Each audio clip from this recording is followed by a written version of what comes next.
I'll say this in defense of Jerry Jones, and I've been saying this for years. He is a great businessman. I think Jones is a great owner. He's willing to spend, wants to spend. He can go to sleep making money. He's a great owner, but a lousy general manager. And that's always been the lightning rod for the criticism that guy has received down through the years.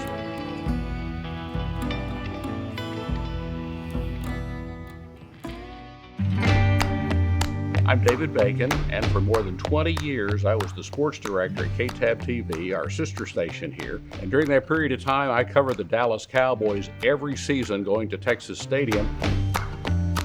Because back in those days, there was no Silver Star Nation. So if you wanted Cowboy coverage, you had to go do it yourself. And so the Cowboys being extremely popular, I got to go to Cowboy games. It was a great job. Got paid to go watch football games.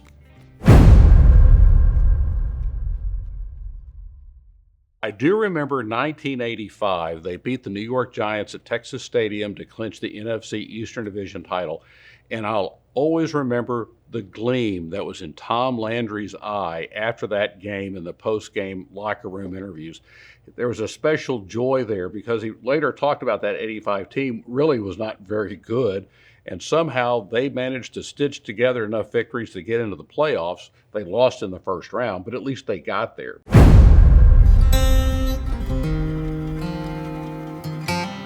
There's still people mad to this day that Tom Landry was fired by Jerry Jones. Jerry Jones took the fall for that. Jerry Jones made it clear from the start that if he bought the team, and he told Bum Bright, I'm going to bring in my own coach. Well, Bum didn't tell anybody that. So that's why if you look at the tape from the Saturday Night Massacre, why Tex Schramm is so glum introducing Jones as the new owner. Jones took the fall and fell on the sword for firing Tom Landry. But it was Bum Bright was going to get rid of him anyway. Johnson had a swagger to him. He knew what he was doing. And if you remember also back at that time, Jimmy Johnson was married. And he told his wife at the time, I can't be married to you and coach the Dallas Cowboys. It's going to take 100% commitment to coach the Dallas Cowboys. And when Johnson came in, you could tell that he had some designs, he had some ideas on what they were going to do to get it turned around. And certainly within 5 years to win 2 Super Bowls with the personnel he had that first year to win back-to-back Super Bowls was pretty impressive. He knew what he was doing, and you could tell that. I got to go to 2 Super Bowls, covered Super Bowl 28 when the Cowboys beat the Buffalo Bills at the Georgia Dome in Atlanta. Photographer Clemente Morales, who's now, of course, retired from meteorology here at KRVC, but he was a news photographer back then. We get to the Super Bowl hotel, and it's like 7:30 that night. And Bob Bartlett was the news director at KTAB, and he wanted something back that night for the 10 o'clock news. Well, we had just gotten there. And I was standing around, and we saw the Buffalo TV announcer, and he turns out this was the radio voice for the Buffalo Bills. His name was Van Miller. And so we're talking to him, and I said, look, my news director wants something back for the 10 o'clock news. We don't have anything. We just got here. Could I interview you about the Buffalo Bills and the upcoming Super Bowl game?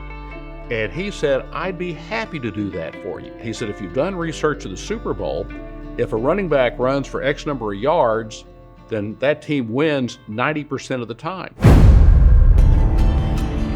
Where we were along the sidelines, we were actually stationed in the end zone.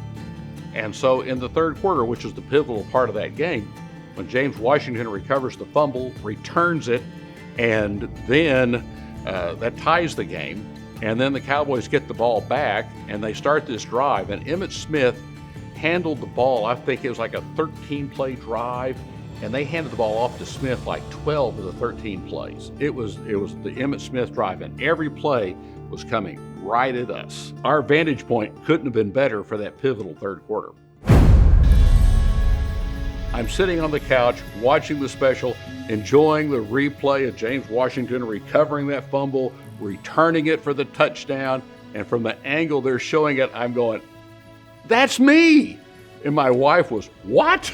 So we stop, replay it, freeze frame, and there I am. It's pretty cool. I was totally unexpected, but I'm younger, but there I am. I think they've overpaid for Dak Prescott, and that really left them up short trying to come up with money to keep Micah Parsons happy.